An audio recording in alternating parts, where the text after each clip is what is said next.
el ángel oscuro del hospital. No todos los que visitan a los moribundos vienen del cielo, algunos vienen del abismo, y su misión es llevarse las almas más vulnerables. Mi nombre es hermana Rosalía Vargas.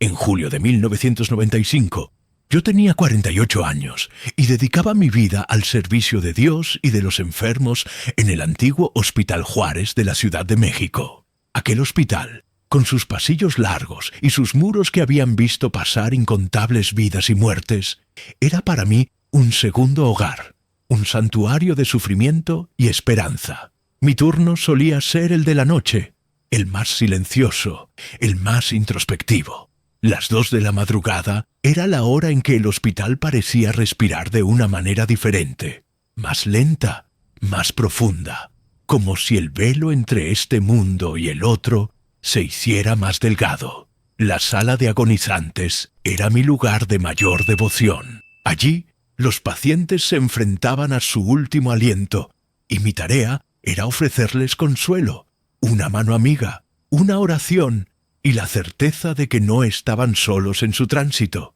Siempre creí firmemente que, al final, la luz divina los esperaba, que el paso a la otra vida era un viaje hacia la paz y la redención. Llevaba conmigo, colgado al cuello, un crucifijo de madera de olivo, un regalo de mi madre, que para mí era un ancla, un recordatorio constante de la protección de Dios. Su tacto suave y cálido me daba fuerza en los momentos más difíciles, cuando la muerte se cernía sobre una cama. Pero esa noche de julio, algo cambió. El aire en la sala no era el habitual, no era el olor a desinfectante, a medicamento, a cuerpos enfermos que ya conocía. Había algo más, un matiz gélido que se colaba bajo las puertas y se aferraba a las sábanas. Un frío que no venía de las ventanas abiertas ni de un aire acondicionado defectuoso. Era un frío que calaba los huesos, que te erizaba la piel sin razón aparente, y traía consigo un aroma sutil, casi imperceptible al principio, como a éter, pero mezclado con algo más denso, algo que se sentía como el miedo puro y concentrado. Nunca antes había olido el miedo de esa forma. Estaba atendiendo a la señora Elena, una mujer mayor, de unos 70 años, que llevaba semanas postrada. Su respiración era superficial, sus ojos, antes llenos de vida, ahora estaban fijos en un punto invisible en la esquina de la habitación. Sus labios resecos se movían con dificultad, intentando formar palabras. Me acerqué, sosteniendo su mano fría. «Hermana», susurró, con voz apenas audible. Veo algo». Pensé, como siempre, que era el delirio, la mente jugando trucos en los últimos momentos. Era común. Le apreté la mano, intentando tranquilizarla.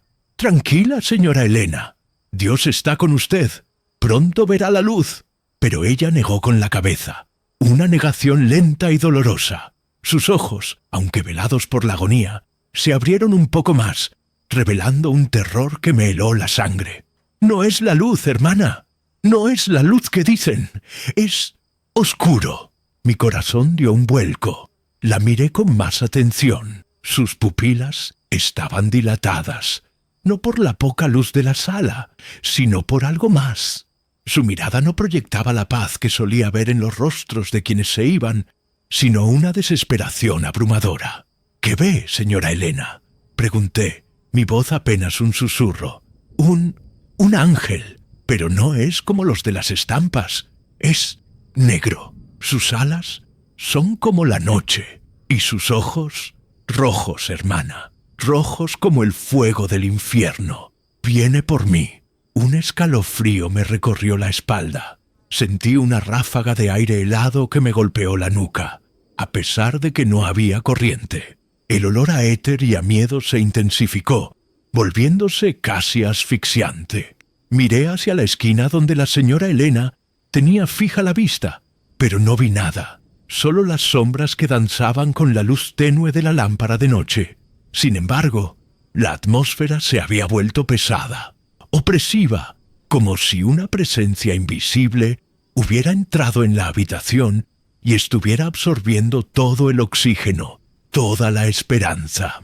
La señora Elena soltó un último aliento, un gemido ahogado que no era de alivio, sino de puro pavor. Sus ojos quedaron abiertos, fijos en aquel punto oscuro, reflejando una imagen que sólo ella había visto. Su rostro se contrajo en una mueca de terror que nunca olvidaría. No era la paz de la muerte, era la agonía del alma. Me quedé allí, petrificada. El crucifijo en mi pecho de repente se sintió frío, extrañamente frío, a pesar del calor de mi piel. Esa noche intenté convencerme de que era solo el delirio de una moribunda, la mente frágil al borde del abismo, pero el recuerdo de sus ojos, de su terror y ese frío inexplicable no me abandonaron. Los días siguientes, el patrón se repitió. No era un caso aislado. Los pacientes en la sala de agonizantes, uno tras otro, empezaron a describir lo mismo. El señor Ramírez, un hombre de fe inquebrantable, que siempre hablaba de ver a su esposa fallecida esperándolo, de repente, sus últimas palabras fueron: «No es ella, es el otro, el de las alas negras. Viene a por mí». Su voz era un hilo de terror, muy distinto a la serenidad con la que había enfrentado su enfermedad. La hermana Clara, mi compañera de turno, también notó algo. «Siento un frío extraño en esta sala, Rosalía. Y los pacientes, sus ojos, no es la misma mirada de antes». Ella no era tan impresionable como yo, pero su observación validó mis propios temores. El aire gélido se había vuelto una constante. No importaba que cerráramos las ventanas o subiéramos la calefacción, el frío permanecía, un frío antinatural que parecía emanar de las propias paredes. Y el olor a éter y a miedo, que ahora podía identificar con claridad, se intensificaba cada vez que un paciente estaba a punto de partir. Era como si la muerte tuviera un aroma particular, pero no el de la carne que se descompone, sino el de la desesperación. Mi crucifijo de madera, que antes me daba consuelo, comenzó a reaccionar de forma extraña. Cuando el frío se hacía más intenso, cuando los pacientes empezaban a hablar de él, el crucifijo se volvía gélido al tacto, como si le hubieran succionado toda la calidez.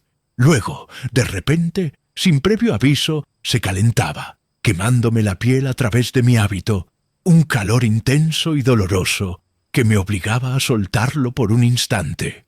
Era como si el objeto sagrado estuviera luchando, resistiendo una fuerza invisible que lo asediaba. Una noche, mientras velaba a un joven, apenas de 25 años, llamado Carlos, que padecía una enfermedad terminal, el fenómeno se manifestó con una claridad aterradora. Carlos era un muchacho dulce, siempre sonriente a pesar de su dolor. Su familia, muy religiosa, le había inculcado la fe y la esperanza en la vida eterna. Esa noche, su respiración se hizo errática. Me senté a su lado, rezando en silencio, mi crucifijo apretado en mi mano. De repente, Carlos abrió los ojos. No había sonrisa, solo un terror paralizante. Su mirada se desvió a la esquina de la habitación, la misma esquina donde la señora Elena había visto aquello. «Hermana». Su voz era un susurro que se quebraba. «Está aquí». El frío en la sala se volvió insoportable, un frío cortante que me caló hasta los huesos. El olor a éter y a miedo era tan fuerte que me hizo toser. Sentí una presión en el pecho, como si una mano invisible me oprimiera el corazón, dificultando mi propia respiración. Mis ojos se dirigieron a la esquina. No vi una figura clara, pero las sombras allí parecían más densas, más oscuras, como si absorbieran la poca luz. Había una distorsión en el aire, una vibración casi imperceptible que hacía que los contornos de los objetos parecieran temblar.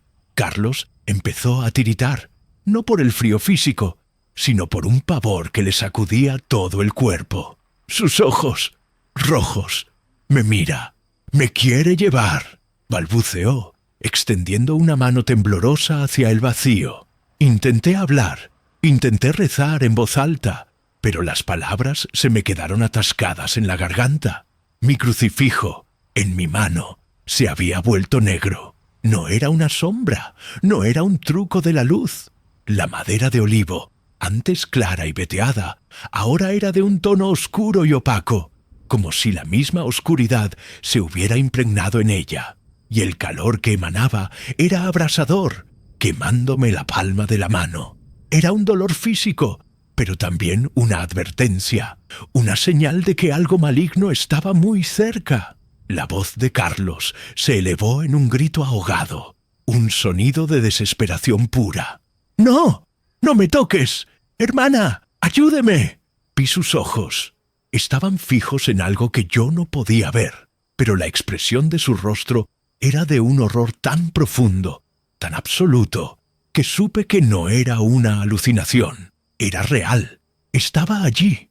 Una presencia. Sentí cómo la atmósfera de la sala se volvía irrespirable, como si la entidad estuviera absorbiendo la vida, la energía, la esperanza de la habitación. Era una sensación de opresión física, de asfixia espiritual. Me levanté de golpe, el crucifijo ardiendo en mi mano, y lo levanté, apuntando hacia la esquina oscura. «En el nombre de Dios Todopoderoso, apártate», grité, mi voz temblorosa, pero con una fuerza que no sabía que poseía. En ese instante, el aire se heló aún más, y el olor a éter se volvió tan fuerte que me mareó. Las sombras en la esquina parecieron moverse, contraerse, como si algo invisible se hubiera agitado. Escuché un susurro, no con mis oídos, sino directamente en mi mente. Una voz gutural, antigua, que se burlaba de mi fe. No pude entender las palabras, pero el mensaje era claro. Era una burla, una afirmación de poder. Carlos se convulsionó en su cama, sus ojos aún abiertos, fijos en la oscuridad. Su cuerpo se arqueó, y luego, con un último y desgarrador grito, que se perdió en el silencio opresivo de la sala, su vida se extinguió. Pero no fue una muerte en paz. No hubo un suspiro de alivio, ni la serenidad que a veces acompaña el final. Fue un final arrancado, violento, lleno de un terror que trascendía lo físico. Cuando el último aliento de Carlos se escapó, el frío se disipó un poco, el olor a éter disminuyó, y la presión en mi pecho se alivió. El crucifijo en mi mano, aunque aún oscuro, dejó de quemarme. La oscuridad en la esquina pareció desvanecerse, volviendo a ser solo sombras inofensivas.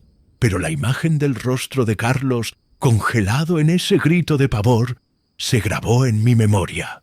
Me quedé allí, de pie junto a su cama, sintiendo el vacío que había dejado su partida, pero también la terrible certeza de que su alma no había encontrado la luz que yo le había prometido. La hermana Clara entró poco después, alarmada por el grito. Me encontró pálida, temblorosa, con el crucifijo aún en mi mano, oscuro y frío. «Rosalía, ¿qué ha pasado?», preguntó, su voz llena de preocupación. No pude responder de inmediato. Las palabras se me negaban. Solo pude señalar a Carlos y luego a la esquina oscura. Ella me miró, confundida, sin entender el horror que había presenciado. A partir de esa noche, mi fe, aunque no se quebró, se transformó. Ya no veía la muerte como un simple tránsito hacia la luz. Sabía que había algo más, una fuerza oscura que acechaba en los umbrales, que se alimentaba del miedo y la desesperación de los moribundos. Mis oraciones se hicieron más fervientes, pero también más defensivas, más una súplica por protección que una simple alabanza. El crucifijo de madera nunca volvió a su color original. Se mantuvo oscuro, un recordatorio constante de la batalla que se libraba en esa sala, en ese hospital, en cada alma que se preparaba para el viaje final. Nunca hablé de esto con nadie más en detalle, no de la forma en que lo estoy haciendo ahora. ¿Quién me creería?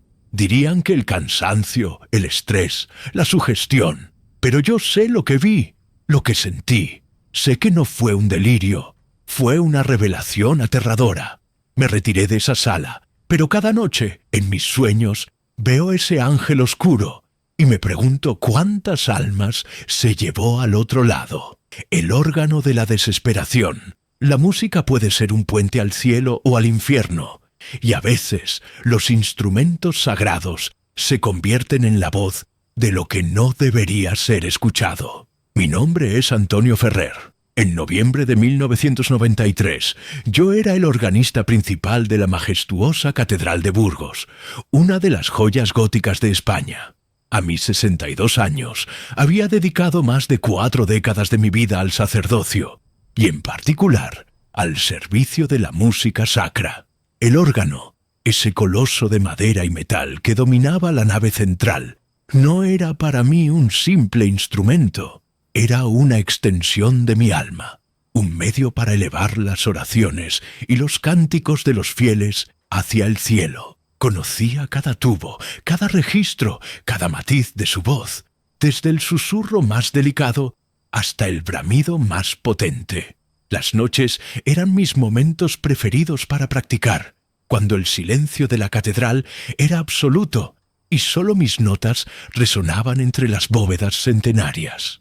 La 1:30 de la madrugada era mi hora habitual, un momento de profunda conexión y paz. Noviembre en Burgos es frío, y las noches en la catedral lo eran aún más. El aire, denso y cargado de la historia de siglos, solía oler a piedra antigua, a cera consumida y a la tenue fragancia del incienso que aún perduraba de las misas del día. Esa noche, sin embargo, el aroma era diferente. Sí, estaba la madera vieja del órgano, el incienso, pero había un matiz adicional, algo más pesado, casi dulzón, que se mezclaba con el frío y se colaba en mis pulmones. Lo atribuí a la humedad, a mi imaginación, pero una punzada de inquietud se instaló en mi pecho. Subí los escalones de caracol hasta el coro, donde se alzaba el órgano. La luz que proyectaba mi pequeña linterna de mano danzaba sobre las tallas de madera, creando sombras que parecían cobrar vida. Me senté en el banco, abrí mi libro de partituras, un volumen antiguo, encuadernado en cuero, que había pertenecido a varios organistas antes que yo, y encendí la lámpara del atril. Mis dedos se posaron sobre las teclas, listos para iniciar una fuga de Bach, una de mis favoritas para calentar. Pero antes de que pudiera presionar la primera tecla, un sonido vibró en el aire, una nota, larga, profunda, resonante. Mis manos se detuvieron en el aire. Miré el teclado. Ningún dedo mío lo había tocado. Pensé que era el viento, una corriente de aire que se había colado por algún resquicio y había activado un tubo. Pero la catedral era un edificio macizo, y el órgano, un gigante de roble, no era tan sensible. Luego, otra nota, y otra. No eran aleatorias, no eran el eco de la catedral. Era una melodía, lenta, arrastrada, con una tristeza tan honda que me caló hasta los huesos. Era una pieza fúnebre, pero no una que yo conociera. Las notas se deslizaban con una melancolía que no era solo musical. Era una melancolía que parecía emanar del propio instrumento, del aire circundante. Sentí un nudo en la garganta, una opresión en el pecho. Mis ojos se humedecieron sin razón aparente. Una tristeza abrumadora me invadió, una desesperación silenciosa que me hacía sentir el peso de todas las penas del mundo. Era como si el órgano estuviera cantando el lamento de millones de almas perdidas. Y yo, sentado allí, lo estaba sintiendo en lo más profundo de mi ser. Me levanté bruscamente del banco, mi corazón latiendo con fuerza. Miré a mi alrededor, en la penumbra del coro.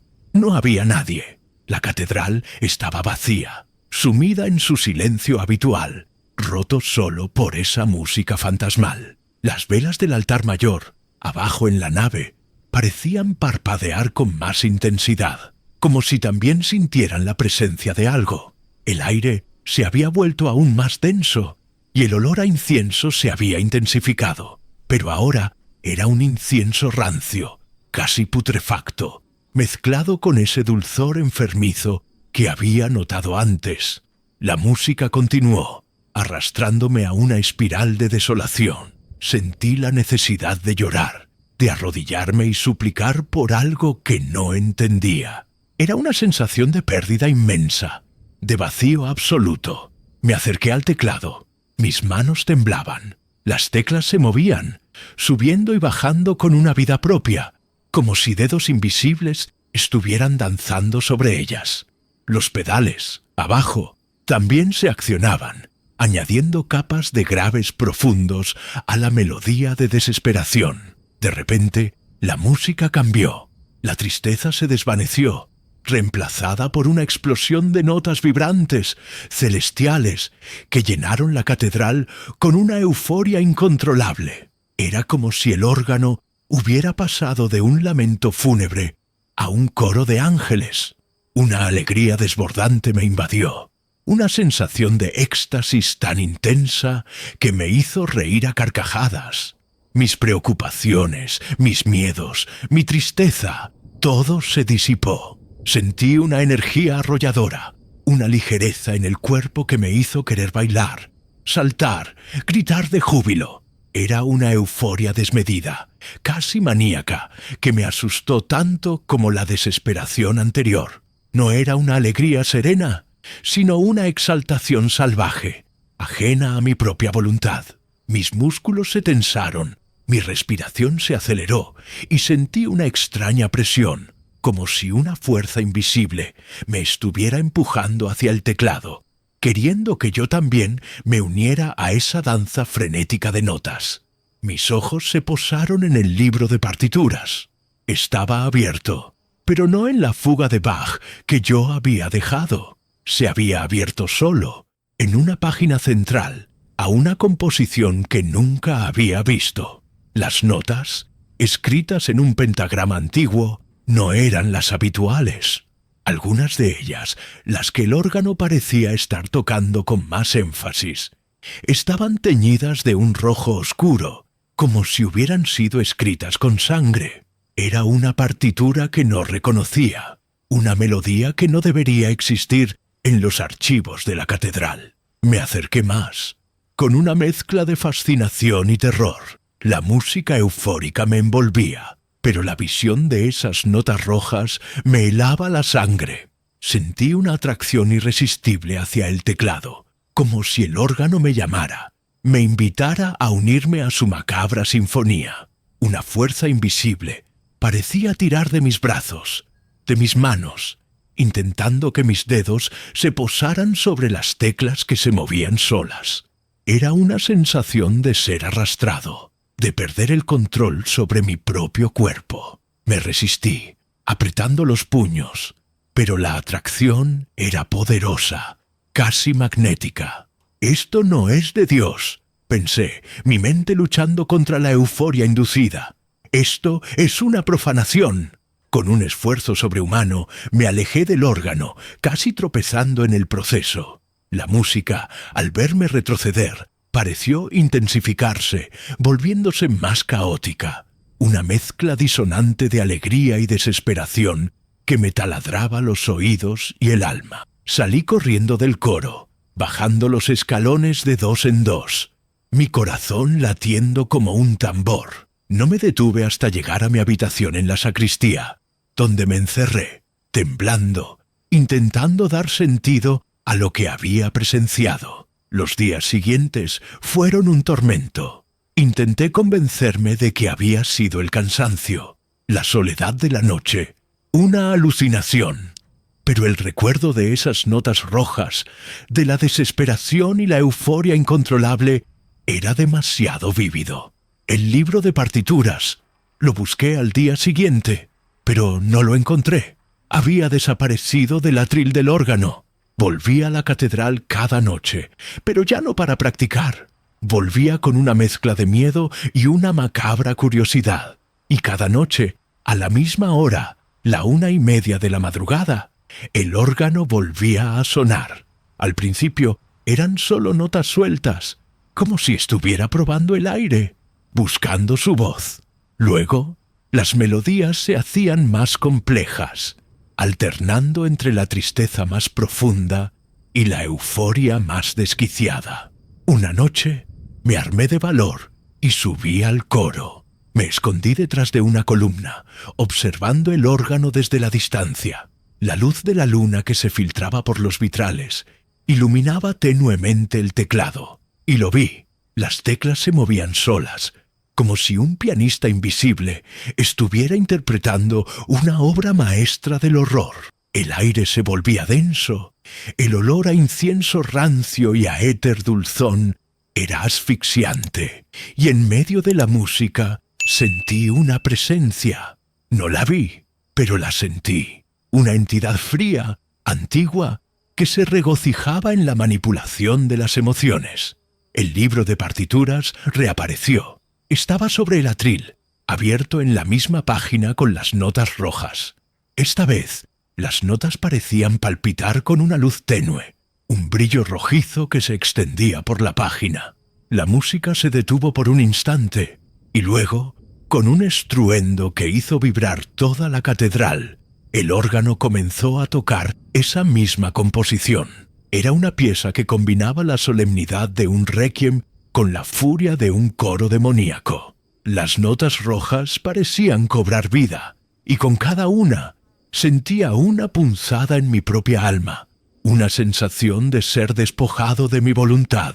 La fuerza invisible se hizo más fuerte. No solo me arrastraba hacia el teclado, sino que sentí cómo intentaba entrar en mí, poseerme. Era como si una corriente helada y poderosa intentara penetrar mi mente, mis pensamientos, mi espíritu. Luché con todas mis fuerzas, aferrándome a mi fe, a las oraciones que había recitado durante toda mi vida. Recé el rosario, el credo, las letanías. Cada palabra era un escudo contra esa invasión, pero la entidad no cedía. La música se volvió un torbellino de sonidos, una cacofonía ensordecedora de desesperación y éxtasis que me hacía sentir que mi cabeza iba a estallar. Las tallas de madera de los ángeles en el coro parecían retorcerse, sus rostros distorsionados por la luz parpadeante. Las sombras se alargaban, se contorsionaban, formando figuras grotescas en las paredes.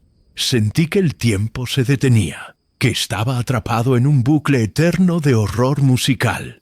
En un momento de desesperación, recordé un antiguo ritual de exorcismo que había leído en un tomo olvidado de la biblioteca del obispado. Hablaba de sellar objetos profanados con la fuerza de la fe y la materialidad. Me armé de valor y con un grito ahogado me lancé hacia el órgano. No para tocarlo, sino para enfrentarlo. Traje cadenas gruesas de la sacristía, las que se usaban para asegurar las puertas durante las grandes festividades. Con manos temblorosas, pero con una determinación férrea, comencé a envolver el teclado del órgano con ellas. Cada eslabón que colocaba era una oración, un acto de resistencia. La música se intensificó, como si el órgano se rebelara, luchando contra mis acciones. El aire se volvió irrespirable y sentí empujones violentos, como si manos invisibles intentaran apartarme.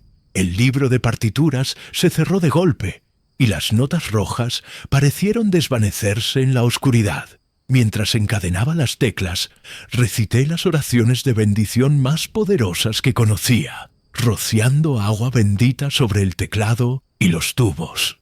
El agua bendita chispeaba al contacto con la madera, como si tocara una superficie ardiente, y un silbido sutil, casi imperceptible, llenó el aire, como el de una serpiente herida. La música, gradualmente, comenzó a disminuir, volviéndose más débil, más disonante, hasta que finalmente se apagó, con un último gemido prolongado que resonó en la nave. El silencio que siguió fue casi tan aterrador como la música, un silencio pesado, cargado, como si la entidad se hubiera retirado, pero no se hubiera ido del todo. El aire gélido permaneció, y el olor a incienso rancio y éter aún flotaba en el ambiente. Me desplomé en el banco, agotado, tembloroso, pero con la certeza de haber ganado una batalla, aunque no la guerra. Sellé el órgano con cadenas y bendiciones, pero cada noche, en el silencio de la catedral, escucho un leve murmullo de música, como si el órgano aún tocara para las almas perdidas. A veces es una melodía triste, casi inaudible, que me llena de una melancolía inexplicable. Otras veces es un fragmento de una melodía eufórica, que me eriza la piel y me hace sentir un escalofrío. Sé que no es el viento, no es mi imaginación, es el órgano, y sé que la entidad que lo habitaba no se ha ido del todo. Solo está esperando, en silencio, el momento de volver a tocar su macabra sinfonía. Y yo, Padre Antonio, sigo velando, sabiendo que la música puede ser un puente al cielo o al infierno, y que algunos instrumentos sagrados, una vez profanados, nunca vuelven a ser los mismos. El niño de las profecías del exorcista. El diablo no solo busca poseer almas, sino también destruir la fe de quienes lo enfrentan, revelando sus debilidades más profundas. Mi nombre es David Thompson. En agosto de 1994, a mis 45 años, me encontraba en Houston, Texas, en el barrio de Fort Worth, un lugar donde el calor del verano se pegaba a la piel y el aire vibraba con una humedad casi palpable. Había sido llamado a la casa de la familia Johnson, una modesta vivienda de madera con un pequeño jardín descuidado, para realizar lo que se había convertido en mi misión más ardua y solitaria, un exorcismo. Mi experiencia como sacerdote me había llevado por caminos oscuros, pero nada me había preparado para la noche que me esperaba. Eran las 3 de la madrugada. La casa estaba sumida en una oscuridad opresiva, rota solo por la tenue luz de una lámpara de queroseno que habíamos colocado en la sala, donde yacía Michael, un niño de apenas 10 años.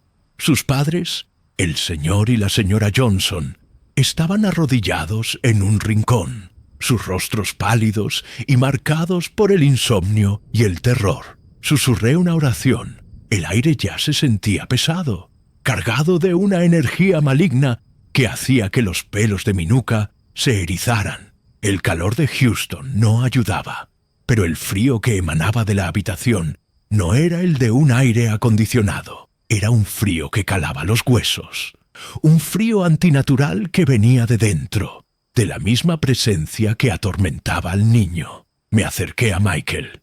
Estaba atado a la cama con correas de cuero, no por crueldad, sino por su propia seguridad y la de los presentes. Su cuerpo se retorcía en espasmos. Sus ojos, antes de un azul claro, ahora estaban inyectados en sangre y fijos en un punto invisible del techo. Una espuma blanquecina se acumulaba en las comisuras de su boca. Había un olor. No era el olor a enfermedad, ni a sudor de miedo, aunque ambos estaban presentes. Era un hedor metálico, dulzón, como a azufre quemado mezclado con algo putrefacto que se aferraba a la ropa y a las paredes. Me puse mi estola de exorcista, una pieza de lino blanco bordada con cruces doradas, que siempre me había infundido una sensación de protección y autoridad divina. Al tocarla, sentí un escalofrío. No era el frío del ambiente, sino una sensación extraña, como si la tela misma estuviera vibrando con una energía latente. Saqué mi crucifijo y el aspersorio con agua bendita.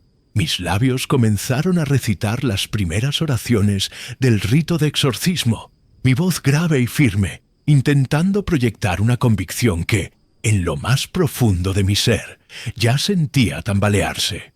El niño, Michael, reaccionó de inmediato. Su cuerpo se arqueó de una manera imposible.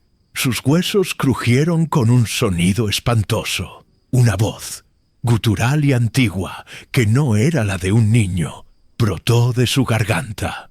No era un grito, sino un gruñido profundo, lleno de rabia y desprecio. «Fuera de aquí, sacerdote». rugió la voz, una voz que parecía venir de las profundidades de la tierra, resonando en la pequeña habitación. Las palabras no eran de Miquel, eran de la entidad que lo poseía. Lancé el agua bendita sobre el niño, recitando las oraciones de invocación. La piel de Michael chispeó como si le hubiera arrojado ácido y soltó un alarido que hizo temblar los cristales de las ventanas. El olor a azufre se intensificó, volviéndose casi insoportable, quemando mis fosas nasales. El frío en la habitación se hizo más cortante, a pesar del sofocante calor exterior. «No puedes conmigo», espetó la voz, con una risa seca y cruel que no tenía nada de humana. «Tu fe es débil, David. Recuerda el verano del 85, en el seminario, cuando dudaste de tu vocación. Mis manos se detuvieron a mitad de una oración. El verano del 85. Había sido un momento de profunda crisis personal, un periodo de dudas y tentaciones que casi me hicieron abandonar el sacerdocio. Era un secreto que había guardado celosamente, una herida que creía haber sanado. Nadie, absolutamente nadie, conocía los detalles íntimos de aquella lucha interna. Mis ojos se abrieron de par en par. ¿Cómo podía saberlo? La estola alrededor de mi cuello comenzó a calentarse. Una sensación sutil al principio, como si la tela absorbiera el calor de mi cuerpo. Intenté ignorar las palabras, concentrarme en el rito, pero la semilla de la duda ya había sido plantada. «¡Mientes!», grité, mi voz temblorosa, intentando mantener la compostura. «¡Miento!». La voz se burló, arrastrando las palabras. «¿O mientes tú, David?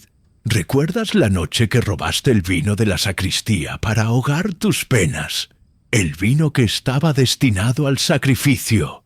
Profanador». Un escalofrío me recorrió la espalda. Aquella noche, en efecto, había cedido a la desesperación, un acto de debilidad que había confesado y del que me había arrepentido amargamente.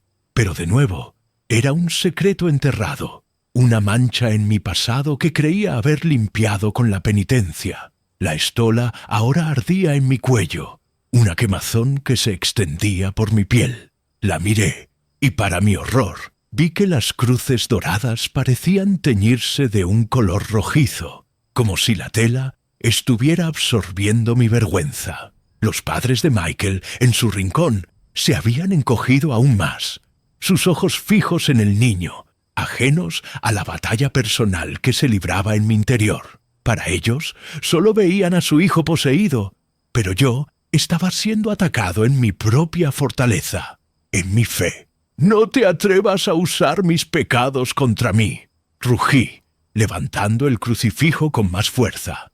«Tus pecados son mi alimento, sacerdote». La voz de Michael se distorsionó aún más. Su rostro se contorsionó en una mueca de triunfo macabro. «¿Y qué hay de la joven María, la que te confió sus secretos más oscuros? La que buscó consuelo en ti, y tú, en tu orgullo, la juzgaste en lugar de guiarla. Su desesperación fue tu culpa». La revelación me golpeó como un rayo. María, una feligresa que había acudido a mí años atrás, cargada de culpa y angustia. En mi inexperiencia y mi celo juvenil, la había reprendido con dureza, sin la compasión que merecía. Ella había abandonado la parroquia poco después, y nunca más supe de ella. Su recuerdo era una espina clavada en mi conciencia, un error que me atormentaba en mis noches de insomnio. La estola ardía con una intensidad insoportable, y el color rojizo se había extendido por toda la tela, como si estuviera empapada en sangre. Sentí un dolor punzante en el pecho, una opresión que me dificultaba la respiración. El olor a azufre y a sudor se mezclaba con un nuevo aroma, el de mi propio miedo. Michael se rió, una risa estridente y hueca que llenó la habitación. Su cuerpo se elevó ligeramente de la cama, las correas tensándose hasta el límite, chirriando bajo la presión. Sus ojos, ahora completamente negros, me miraban con una inteligencia maligna. una comprensión de mi alma que me heló la sangre. Pequeños pecados, padre David, siseó la entidad, pero son tuyos. Son las grietas en tu armadura, las puertas que me abres. ¿Crees que tu Dios te perdonará por tu soberbia, por tu falta de caridad, por la duda que aún carcome tu corazón? La entidad no solo revelaba mis pecados, sino que los magnificaba, los retorcía, los usaba como armas para sembrar la desesperación en mi alma. Me sentí expuesto, vulnerable, como si estuviera desnudo ante el abismo. Mis oraciones se volvieron un murmullo. Mi voz se quebró. El crucifijo en mi mano se sentía pesado, como si el metal se hubiera vuelto plomo. ¡No!, grité, intentando recuperar la fuerza. ¡Sí! La voz del niño se elevó, convirtiéndose en un bramido que hizo vibrar las paredes. ¿Recuerdas la promesa que le hiciste a tu madre en su lecho de muerte? La promesa que rompiste por tu ambición, por tu deseo de ascender en la iglesia. La dejaste sola en sus últimos días. Tu madre, David. ¿No te avergüenzas? Aquella fue la estocada final. Mi madre, su enfermedad, mi ausencia. Había estado tan absorto en mis estudios teológicos, en mi carrera eclesiástica, que no estuve a su lado en sus momentos finales. Había racionalizado mi ausencia, diciéndome que servía a un propósito mayor, pero la verdad era que había priorizado mi ambición sobre el amor filial. Era mi culpa más profunda, mi arrepentimiento más amargo. La estola en mi cuello se convirtió en una brasa ardiente, quemando mi piel. El color rojizo era ahora un carmesí oscuro, palpitante. Solté un grito ahogado de dolor, no solo físico, sino del alma. Mis rodillas flaquearon y caí al suelo, el crucifijo resbalando de mis manos. El olor a azufre era tan intenso que me quemaba los pulmones, y el frío gélido me envolvía, amenazando con congelar mi espíritu. Michael, o más bien la entidad que lo habitaba, se rió de nuevo, una risa triunfante y cruel. Su cuerpo se contorsionó en una forma antinatural. Sus extremidades se doblaron en ángulos imposibles. Sus ojos negros brillaban con una luz infernal. Sentí que mi fe se desmoronaba, que mi vocación era una farsa, que yo no era digno de estar allí, de enfrentar a esa fuerza maligna. El enemigo conocía mis debilidades, mis fracasos, mis secretos más íntimos, y los estaba usando para destruirme. En ese momento de desesperación absoluta, cuando sentí que todo estaba perdido, una imagen fugaz cruzó mi mente. No era una visión celestial, sino el recuerdo de un anciano sacerdote, mi mentor, el padre Mateo, quien una vez me dijo: «David, el diablo no teme a tus virtudes, sino a tu humildad. No teme a tu fuerza, sino a tu capacidad de reconocer tu debilidad y aún así aferrarte a Dios». Esa frase, pronunciada años atrás, resonó en mi mente como una campana. No era mi perfección lo que me hacía un siervo de Dios, sino mi voluntad de seguir a pesar de mi imperfección. Mi fe no dependía de mi impecabilidad, sino de mi entrega. Con un esfuerzo sobrehumano, me levanté del suelo. Mi cuerpo temblaba, mi garganta estaba seca, pero una nueva determinación se encendió en mi corazón. No era la fuerza de mi propia virtud, sino la fuerza de la gracia divina que me recordaba que, a pesar de mis pecados, Dios aún me amaba y me llamaba a su servicio. Recogí el crucifijo, que ahora se sentía menos pesado, y volví a levantar el aspersorio. La estola seguía ardiendo, pero ahora el dolor se sentía diferente, como una purificación. «¡No me quebrarás!», grité, mi voz recuperando su firmeza, aunque con un matiz de dolor y humildad. «Mis pecados son míos y ya han sido perdonados por la misericordia de Dios. Y si no lo han sido, me arrepentiré de nuevo, 1000 veces si es necesario. Pero tú no tienes poder sobre mi alma. En el nombre de Jesucristo, te ordeno que salgas de este niño». La entidad rugió, un sonido de furia y frustración que hizo que la lámpara de queroseno parpadeara violentamente. Michael se retorció con más fuerza. Sus gritos se mezclaron con los gruñidos de la entidad. El aire se volvió un torbellino de frío y calor, de azufre y sudor. Las paredes de la habitación parecían respirar, y las sombras danzaban con una vida propia, intentando distraerme, quebrarme. Pero yo no cedí.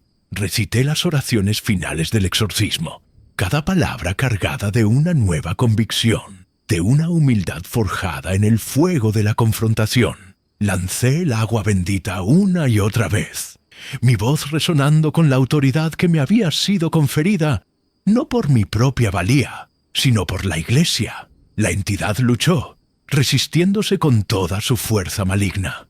Michael se convulsionó, su cuerpo se arqueó de nuevo, y un grito final, agónico y lleno de odio, escapó de su boca. Fue un sonido que nunca olvidaré, el lamento de una fuerza antigua expulsada de su morada. Luego, el silencio. Michael se desplomó en la cama, su cuerpo flácido, exhausto. La espuma en su boca se había ido. Sus ojos, aunque aún rojos, volvieron a ser los de un niño. El olor a azufre comenzó a disiparse, y el frío antinatural se retiró, dejando el sofocante calor de la noche de Houston. Los padres de Michael, que habían sido testigos mudos de la terrible batalla, se acercaron a la cama de su hijo, sus lágrimas de terror ahora mezcladas con lágrimas de alivio. El niño estaba inconsciente, pero respiraba con normalidad. Estaba libre. Yo me quedé allí, de pie, exhausto, mi cuerpo tembloroso. La estola en mi cuello aún estaba caliente, y el color rojizo permanecía, una marca indeleble. El niño fue liberado, pero las palabras de la entidad aún resuenan en mi mente, y cada vez que me confieso, recuerdo que el enemigo conoce mis pecados mejor que yo. Esa noche no solo liberé a un niño, sino que fui confrontado con la verdad de mi propia alma, y aprendí que la fe más fuerte no es la que no tiene dudas, sino la que las enfrenta, y aún así se aferra a la luz. Y sé que el enemigo, aunque derrotado en esa batalla, sigue acechando, esperando la próxima grieta, la próxima debilidad.